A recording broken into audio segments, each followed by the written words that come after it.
Hey folks, I'm up already. The next day, Monday, the 13th, and I'm going to keep going, okay, because I'm energized, all right?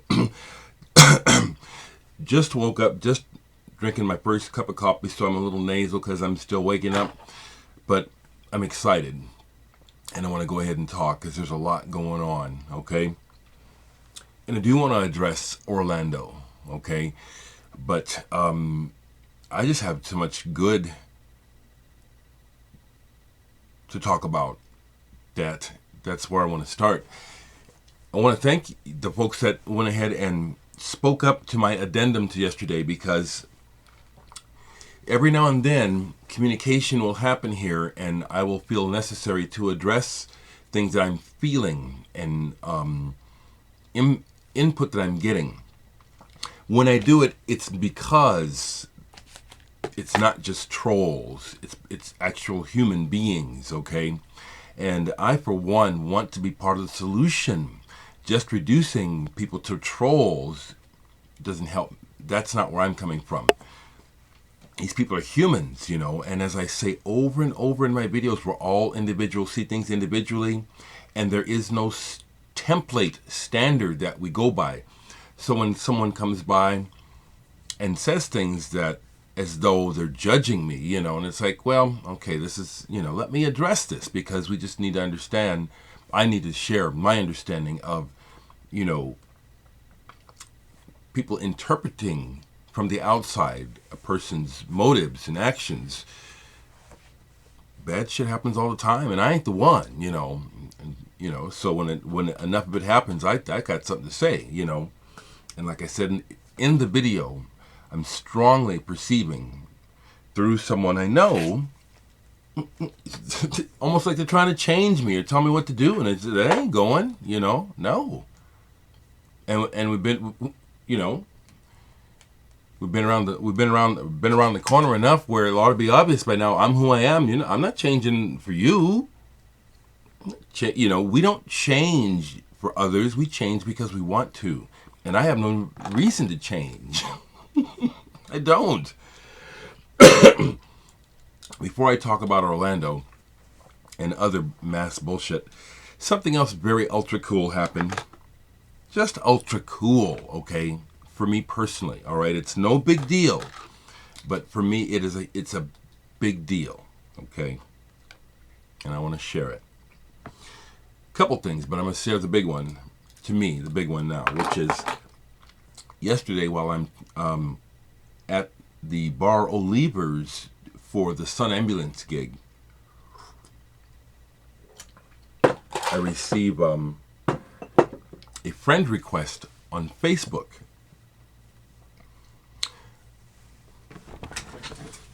Pardon my being silly. This really is ultra cool to me. So the request to become my friend is from Richard Barbieri from Porcupine Tree.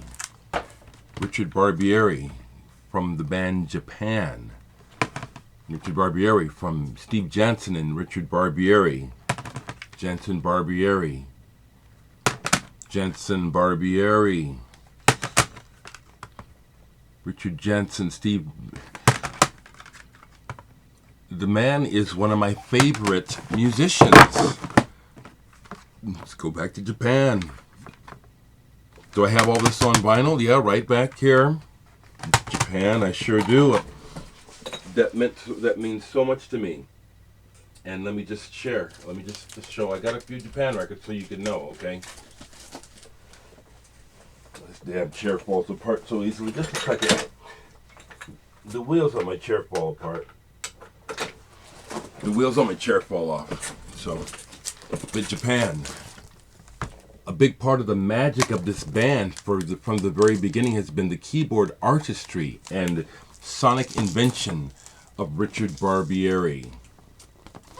There he is, always hanging in the background. And yet he, as well as his work with Porcupine Tree, is instrumental in the atmospheres and the sounds of those bands that we love so much. So when I got the Then I have some on vinyl, Jensen Barbieri, Worlds in the Small Room, and most recently a live album, Lumen.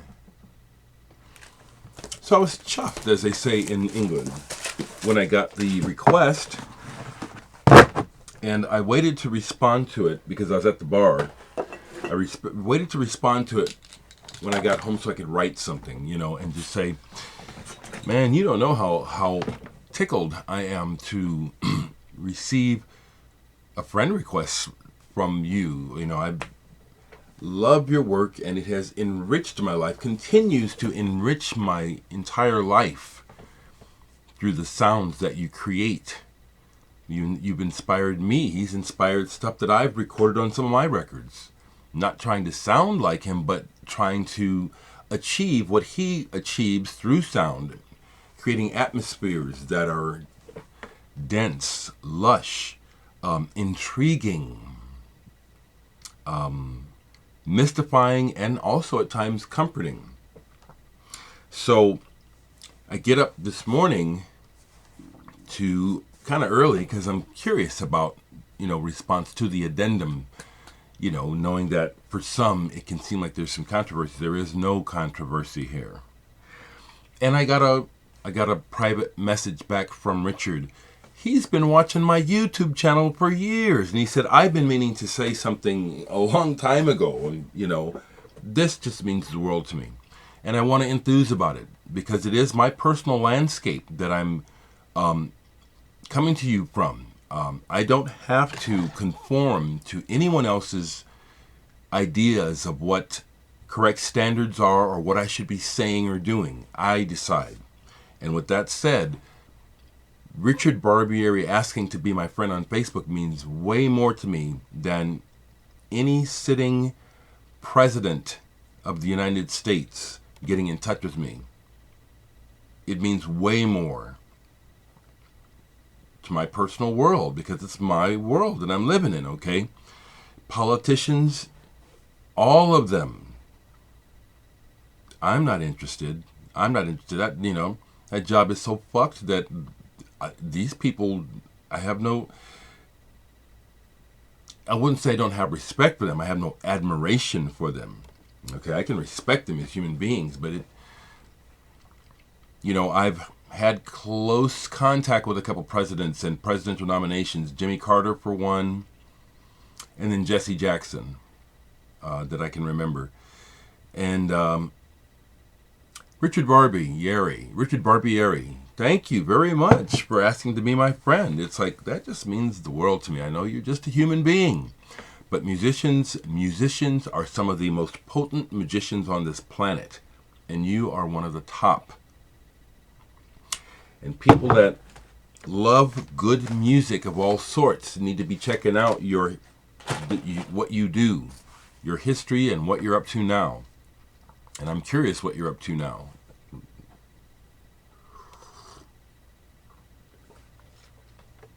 With that said, another super cool thing is that I played this show last night with my band Sun Ambulance on the Saddle Creek Records label. It was a great show. I still maintain that the Someone Else's Deja Vu album by Sun Ambulance is one of the best albums recorded on Saddle Creek Records. Taking nothing away from Bright Eyes, I'm just talking about music. It's one of the best musical albums on that label. Well, when Chris Cohan's quartet shows up, Chris was in the band Deerhoof. Okay, I got to drop these names so you people can know what I'm talking about. He left the band 10 years ago, but he's still friends. Matter of fact, Greg Saunier of Deerhoof mastered this album. Okay, but anyway, the band starts coming in to set up, and I notice one of them has on a Residence t-shirt. So I just immediately say, Residence, yeah. And he looks at me and says, do you make videos? And I said, that's me. Freaking Chris Cohan band knows about my videos. I'm chuffed as hell. I love it. And then when I met Chris, I asked him, I said, so Chris, were you in Deerhoof when they played here a long time ago, but at the Slowdown? He said, yeah, I was. I said, I just missed meeting you then, so I get to meet you now and play with you. And it was a wonderful show. I highly recommend this album. This is woozy, tender, somewhere between psychedelia and dream pop, as well as some of those prog moves. Sorry about the light, guys. It's when I show different things. Let me see if I can get this to help wash some of that out. It's when his band is rather, there are shades of what he picked up all in Deerhoof, but interesting arrangements musically. That's what caught my ear when I heard this album a couple of weeks ago for the first time. Not the words. When we talked and I asked him about his process, I was so happy to hear that he's like me. He says, the words come last. He says, I'm one of those quirky musicians that's about the parts and the pieces of the music that comes together. And the words come last. It's about the music, and it sounds like it. So that's why I like this so much, because he's playing it for a person like me. It's the music. It's the whole picture. Let me try to finish this up because it's Monday, and I have a feeling I'm going to start getting deliveries for my job pretty early. Another band that was on the bill, besides my band and another local band, Thick Paint, who I may be working with, even though I work with too many people. No, not too many. I like to work with a lot of people. Kansas City band called the Shy Boys played on the bill. And I was surprised by these guys. Didn't know what to expect. Again, sorry about the light. Got to try to figure out this. Anyway, I was impressed. It was very not too jangly. There was a jangliness, but more than that, it had the pop aesthetic of stuff from the 60s. And after they played, and I approached them about getting a record, I wanted the whole album. They didn't have any on vinyl. I shared with them that, their harmonies and some of the changes in their songs took me all right back to stuff like By the Association and Harper's Bazaar, and the leader of the band, who's the main songwriter, was very appreciative. And he says, man, thank you for mentioning those. We love that music. You never hear anybody saying that about our music.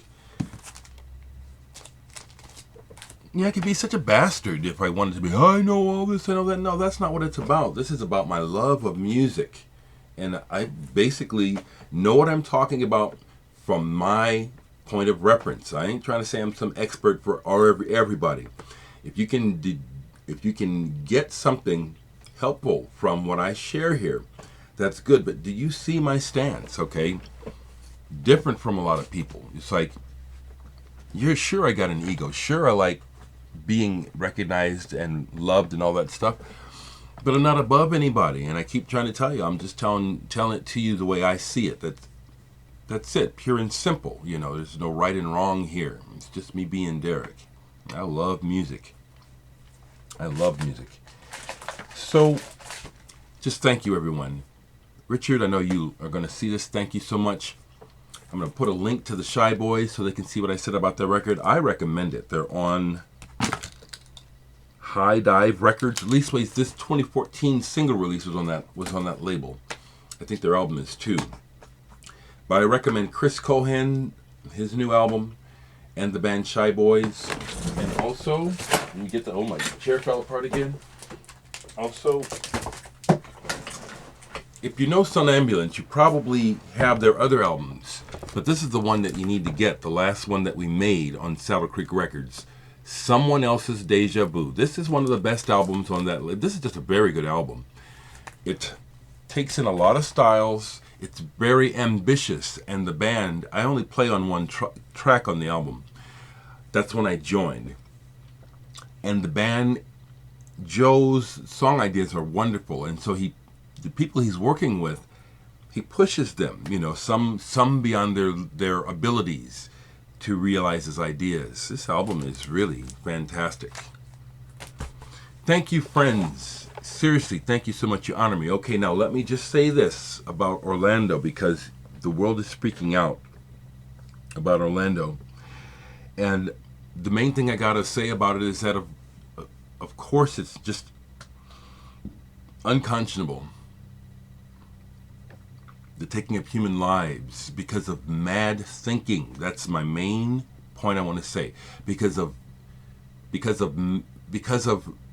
thoughts in people's heads and beliefs, and I think mental illness, this stuff goes on.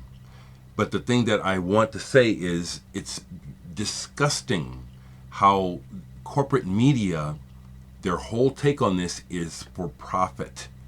They're making money off of this madness and chaos, and the way that they're doing the headlines and sensationalizing it hurts all of us. It's wrong. Okay, we need to heal. We need each other's help. And the greedy motherfuckers are so intent on their game, their agenda, that they hurt everyone. Notice all the politics going into this, It's disgusting to me. And it just shows me that we really don't have any real level-headed, right-hearted,